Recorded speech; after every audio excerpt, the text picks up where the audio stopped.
Rebuild of the favorites. We here for the latest. South side or the north side. Not tuned to the greatest. Home team for the home teams. Both sides got our own rings. On the mound or the long ball. But we don't put the wrong strings. Yeah. It's that time of the year now. Wrigley or Ganty, so the whole league that we hear now. New show with a new mood. Discussions and interviews. Straight rumors that might be. This is Pinwheels and Knife. Hello and welcome to the Pinwheels and Ivy podcast. My name is Mitchell Kaminski, bringing you White Sox talk every Wednesday in the 12 o'clock hour. White Sox fresh off a 12-3 drubbing against Oakland. I guess now Sacramento Athletics last night. So not the best time for my opening rant. I had an opening kind of rant planned, so a little bit ill-timed, but I'm still going to do it anyway because I do think the point still stands. So it was interesting this morning on 670 The Score. Ozzie Guillen was on the radio, and he was talking, and he said that he believes Pedro Grifol was the worst manager in White Sox history. And it wasn't because of the record. It's just because of what he had said that they were doing. And he thought that he was basically, not to put words in Ozzie's mouth, you can listen to the interview, but essentially he said like he was lying about what he said they were doing. He's like, we're doing this, we're doing the, we're preparing hard before games, we're doing all this analytic stuff. And a lot of it, if you watch that team, it clearly was not true. An example, I mean, you go to the Eclipse last year, and he was like, yeah, no, I'm not watching it. I don't really have time. I only really care about baseball. It's going to get in the way. It's like, what are we doing?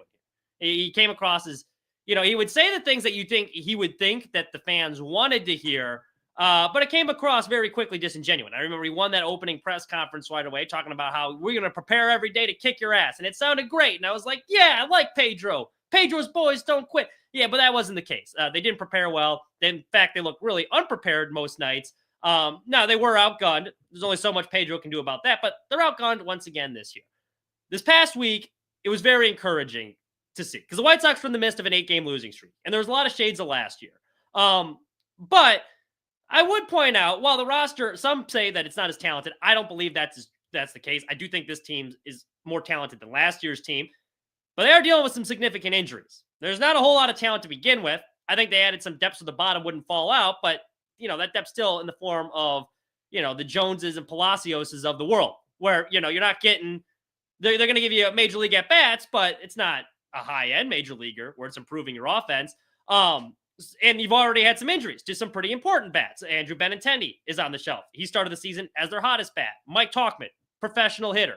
He goes down. He was off to a pretty good start too in the 2 games he played. He goes down trying to score the tying run. So they're not in an easy position right now. And I think you see the difference right now with Will Venable's squad, and that's why I think it makes a difference having him at the helm. They were asking him all offseason about accountability and how he's going to hold these guys accountable. And he wasn't like Pedro where he was pounding the table and giving all these great sound bites that would get you fired up. He said, you know what, this is what we're going to do. This is how I'm going to handle things. We're going to hold these guys accountable. But he kind of set the tone in the room. And you can see it on the field. This team does not give up. After that 8-game losing streak, despite being outgunned, that series against Boston was really, really encouraging to me. I mean, let's face it, the White Sox are still the laughingstock of the MLB. Heading into that series, the Red Sox announcers were joking that, hey, this trip to Chicago is coming at the perfect time. The White Sox invent ways to lose games. This is coming at a good time. And what do the White Sox proceed to do? Take 2 or 3 from them. And that third game, even though the one they lost, was the most impressive for me. Now, Saturday's was nice. We're going to get into a moment in that game that I thought was impressive. That was nice because they came from behind. That was their first close win of the season. Up until that point, all the games they'd won had been blowouts. But Sunday's was what the most telling to me was. And you've seen this throughout the season. The White Sox are getting no hit through 7 1/3 innings. Garrett Crochet is sticking it to him. Just absolutely shoving. He is carving up this mediocre lineup. Can't get anything going on offense. They're down 0-2. They've given up 12 runners. They've managed just 3 hits. Yet in the 9th inning, they had an opportunity to tie that game. They had the winning run at the plate at one point in the 8th inning. And then in the 9th inning, they get the tying run to the plate. Despite not getting anything going. They just find a way to they hung around the whole game. They're doing the little things a lot better. So that's been encouraging to see. Now, not all the wins have been there, but the little things are being done right. And you can tell they prepare well because they're not chasing as much stuff out of the zone. The at-bats look a lot better. It's just you don't have, some of the results haven't been there because there's just not a lot of talent on this roster, a lot of lineup protection for these guys. And when your big bats like Andrew Vaughn and Luis Robert Jr. aren't hitting well, there's not going to be a whole lot of lineup. There's not a whole lot of lineup protection to begin with. Now we have even less. But I really am encouraged by the way this team is playing. You're not getting all this like smoke and mirrors and them saying all this stuff. Like you're saying, prove it. Prove that you're preparing better. Prove that you're doing the little things right. Prove that you're holding people accountable. That's what it looks like. This team does not quit. They get down early. Even that game last night, went down 3-0 the first inning. They battled back and tied it up. Now they ended up getting their ass kicked anyway because the bullpen's not very good. But you see a change. And you feel like these players kind of believe. Martin Perez came out and was like, I think this team could be a contender. And everyone kind of just missed them. And I don't think they're going to be a contender. I don't think they're even going to be playing meaningful games in September. But it just kind of shows everyone's kind of bought in to what Will Venable is selling. They're all pushing in the right direction. And it does feel like we do have some positive momentum going. I'm enjoying watching this team on a nightly basis. And this rant came at the worst time because they just lost, 12-3 last night. But I really like what they're doing. And that was a good Red Sox team. That was a good Red Sox team. Brooks Baldwin said it best. And Brooks Baldwin's been a really nice player for the White Sox. I really like the way he plays. He's versatile. He can play different. He plays the outfield even though it's not his main position. He's been working some good at-bats. He's one of the few sources of offense. He comes in to pinch hit late in this game Saturday. He ends up hitting a walk-off. Really happy for him. But he summed up how I feel about this White Sox team right now. The Will's boys don't quit. It's very reminiscent of the Rick Renteria era. 2018, right before they started contending. This is what this team kind of reminds me of. But Brooks Baldwin said, quote, doesn't matter how many hits we have on the board, how many runs, we still are on the gas pedal from pitch one to the end. That's great. One of the best moments of that game Sunday, this guy Chase Meidroth, he broke up Garrett Crochet's no-hitter, which was a little ironic because he was a part of that trade for Garrett Crochet. I've been high on Chase Meidroth since he came over here. I think it was really intriguing to me that they said that he was the hardest guy to get in this trade. The Boston Globe writer for them, Alex Spurrier, I believe his name was. But he had the scoop on the trade, and he was like, of all the guys that they included in this trade package, Meidroth was the hardest one to get. And he was a guy that they manipulated it for service time, is what they did. Let's call it what it is. But he had nothing left to prove in AAA to start the season. I know he struggled in spring training, but got off to a hot start. They finally call him up. He breaks up Garrett Crochet's no-hitter. After the game, they ask him about it, and this is why I like him. The guy's just look at this dude. He looks like a baseball dude. You see that video of him getting called up. No reaction. He's joking around. He's like, oh, am I getting cut?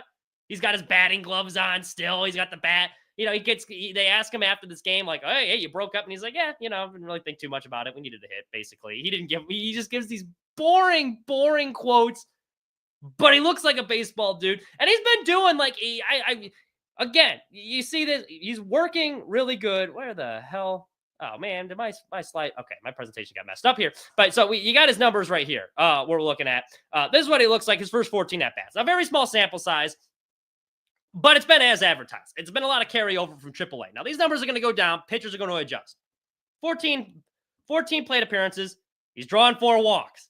And he led AAA in on-base percentage last year, so that's been good to see. He is still taking his walks. He is getting hits. He's he can hit the ball over the field. You saw him go opposite field for his first hitting 300. The numbers look good.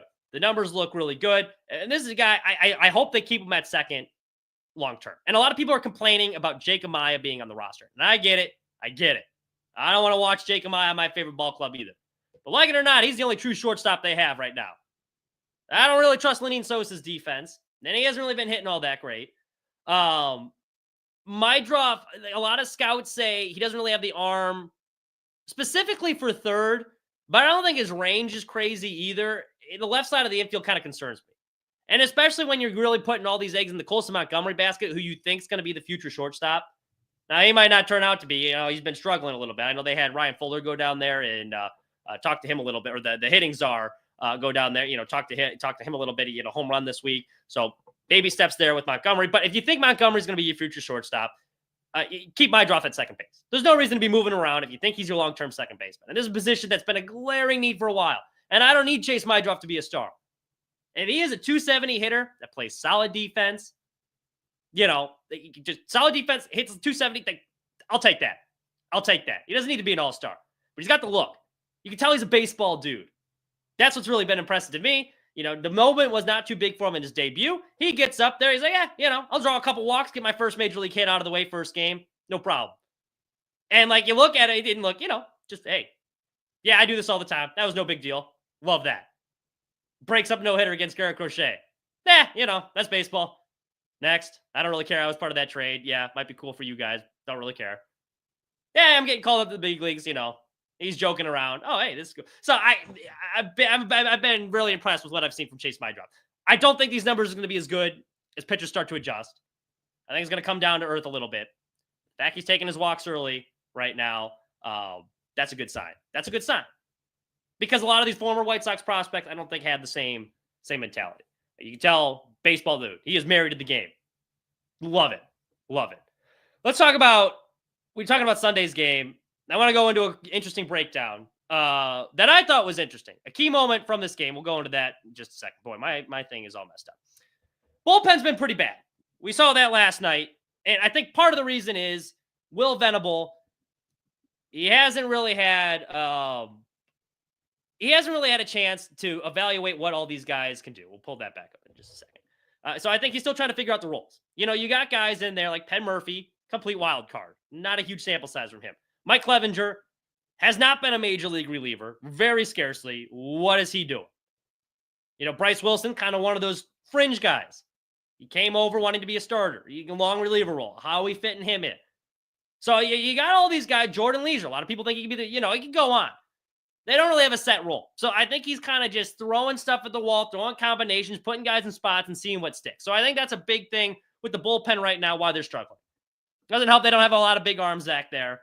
But you can see Will Venable, he doesn't really know what he has yet back there. And because of that, guys might be in positions they're not comfortable with. And so it's trial by fire. But there was something that was very encouraging in Saturday's 3-2 win. And that was with Jordan Leisure. And there was one moment in particular that two at-bats that really impressed me. And I'm going to do, we're going to do our Diet John Boy breakdown here. Not nearly as good. We don't have the video, but I just want to walk through this at-bat really quickly. So it's the 8th inning right now.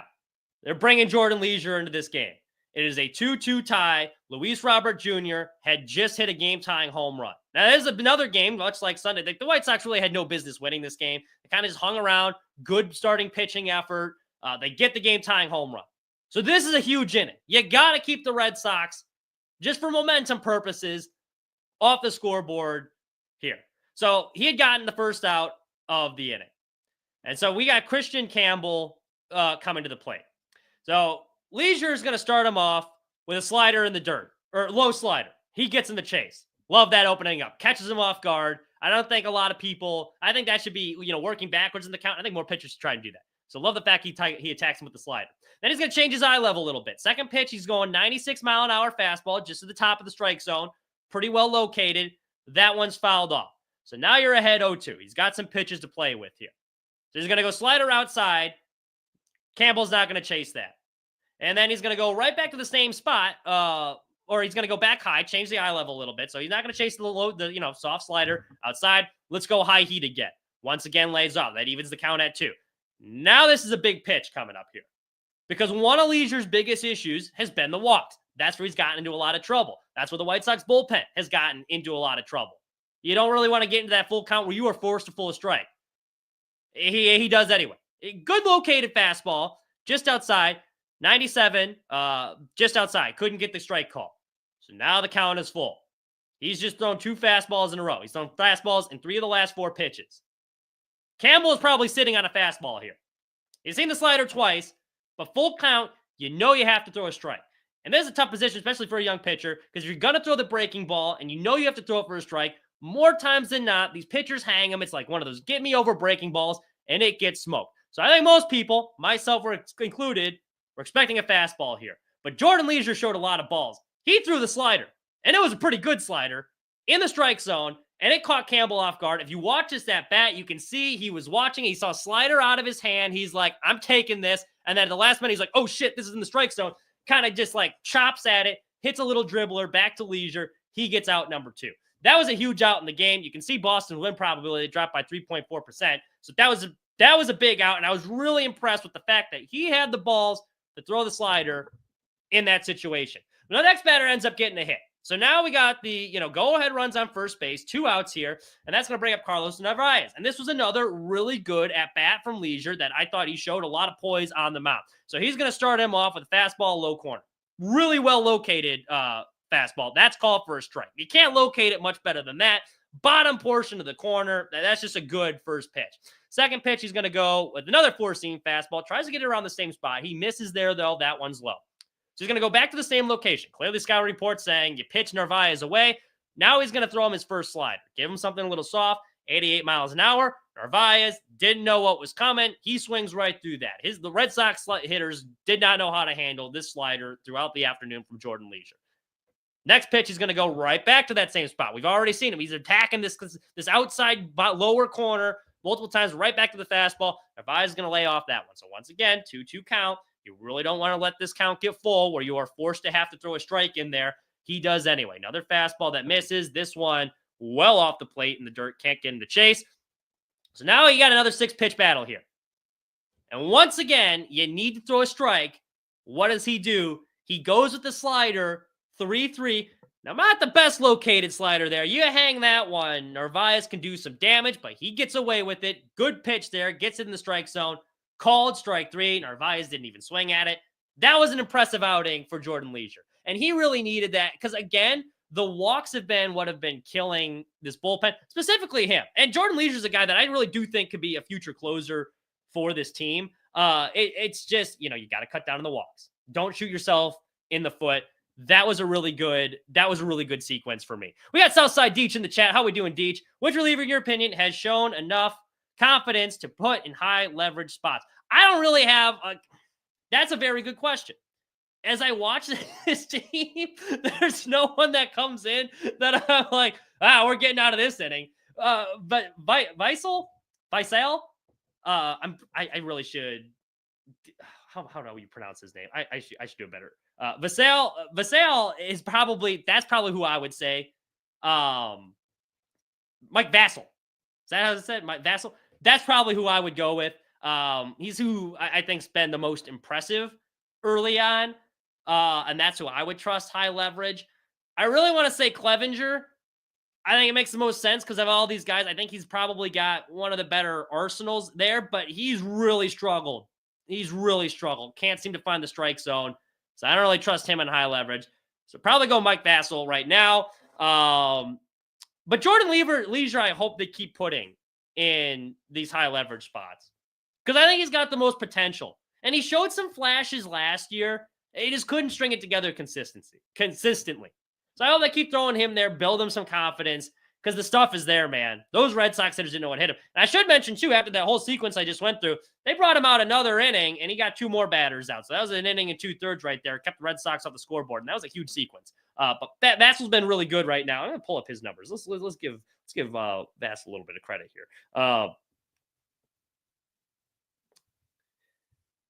It is Mike Vassell. Let's see. Well, let's pull up because he had a really good sequence there, too. Yeah, he's right now, he already 9 innings, 6 strikeouts already, 0.74 whip. That'll play. Hasn't given up a run yet. Mike Vassell, I think, is probably. Boozer, I really like, too. Good left-hander out of the pen.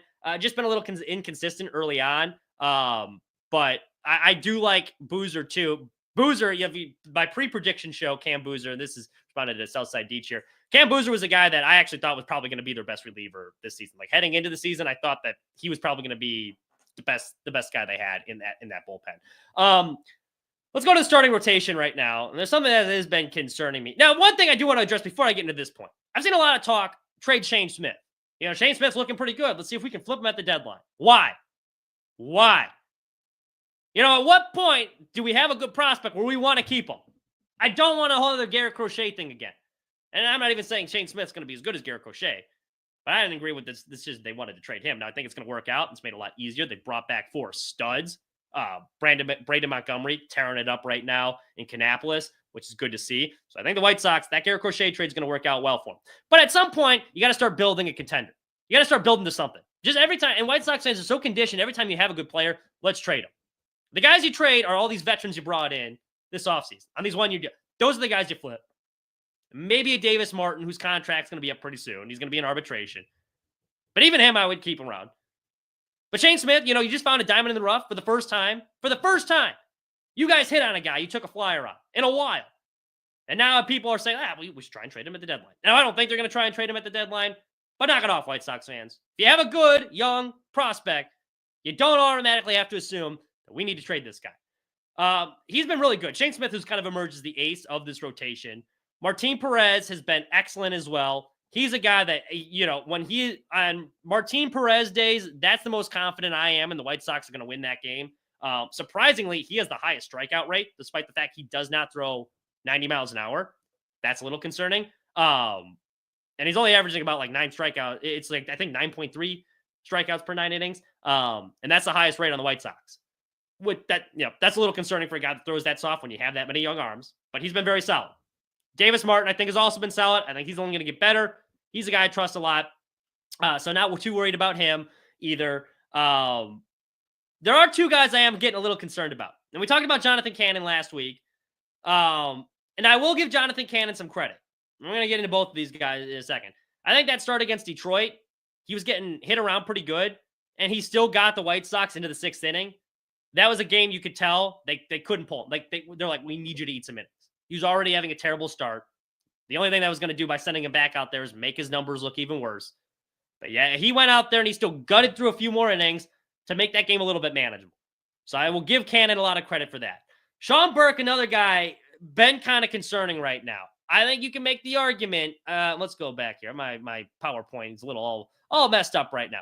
So let's take a look. Sean Burke, he started last night. He got knocked around a little bit. I think it's time to give Bryce Wilson a shot in this starting rotation. Bryce Wilson was brought in from the Brewers this offseason. He has 52 starts in his career. Now, his numbers aren't going to jump off the page. He's got the White Sox brought in to eat some innings. He doesn't have a long-term future with the team. But I think as a short-term placeholder, it's time to give him a couple starts, just so Burke, I almost wouldn't be opposed to Sean Burke being sent down to AAA for a little bit, just to keep him in that starting rotation rhythm, to clean up a few things. Because something's clearly off with him. Look at his numbers from 2024. 22 strikeouts in 19 innings, which really jumped off the page.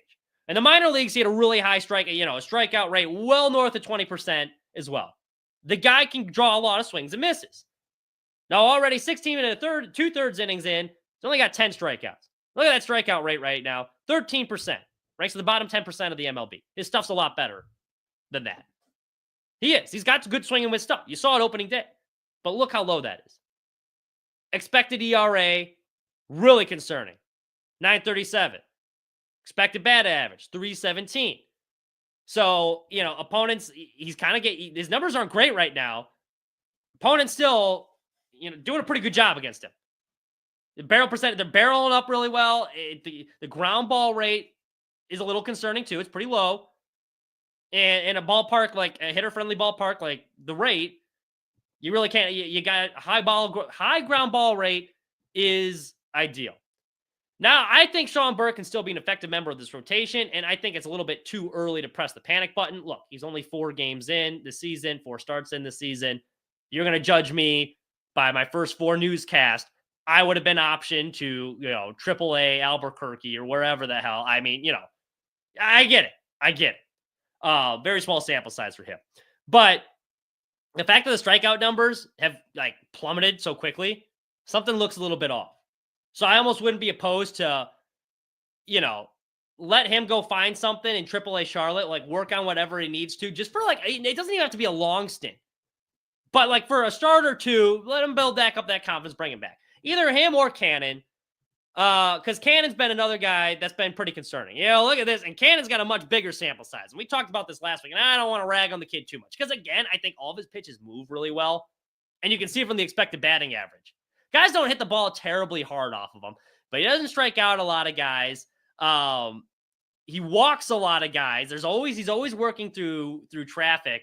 Now his expected ERA is a lot better than what his ERA is showing. So he's been better than what his actual numbers have shown this year, but he's working, it puts a lot of stress in the bullpen when Jonathan Cannon starts, because he rarely goes deep into games.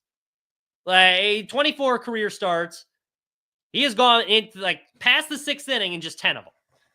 Yeah, that's got to be a little bit higher. Once again, small sample size, but he's another guy where, the bullpen that's already not good is having to throw a lot of innings early. Let's give Bryce Wilson a shot. And I'm not saying it's a long-term fix, but just temporarily to let these guys work on some stuff and even alternate them, depending on who you think needs more work. I would have said Cannon last week. Watching Sean Burke recently, maybe it's time to send one of them down to a quick assignment in Charlotte. Build that confidence up. Work on what you got to work on. Bring him back up. But I think it's time to give Bryce Wilson a look. That's really all I got for you this week. Offensively, it's been a struggle for this White Sox team. That's why I really appreciate the Brooks Baldwins of the world who's really stepped up. They've worked some good at-bats. You got to remember, we're missing some pieces. They're dealing with a lot of injuries. And even before last night's big loss, their run differential was only -2. It was a -2 or 3. I'd have to look. And then they proceeded to get smoked by the Athletics. But I think they can cut that back down. They've been in a lot of these games. They're keeping these games a lot closer. They're blowing opponents out, which we never saw last year. It's a much better team to watch. I'm feeling a lot better about this team this week than I did the week before. That's all you can ask for.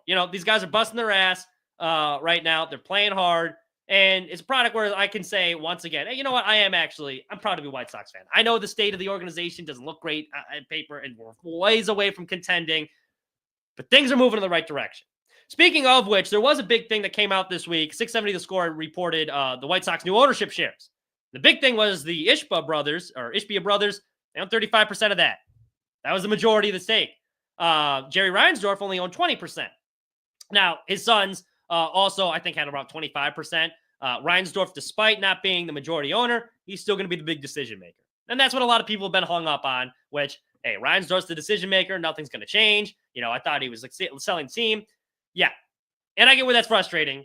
As long as Jerry's there, there's always going to be a black cloud hanging over this organization. But I think the point that people are ignoring, and this is the theory that I had for a while, was the fact that the Ishbia brothers had a chance to buy the Minnesota Twins. And Jerry talked him out of it for an increased stake in Chicago. These are two smart dudes. There's a reason they have this much money. Now, they might have messed up the Suns recently, a couple bad free agent signings there, but at least they were spending some money, and they're willing to spend some money. But I think they know that Chicago, much bigger market, much bigger return on investment, went to Chicago over Minnesota. They had a chance to own the Major League Baseball team, make all those decisions. They said, you know what, we'll play second fiddle to Jerry for a couple years.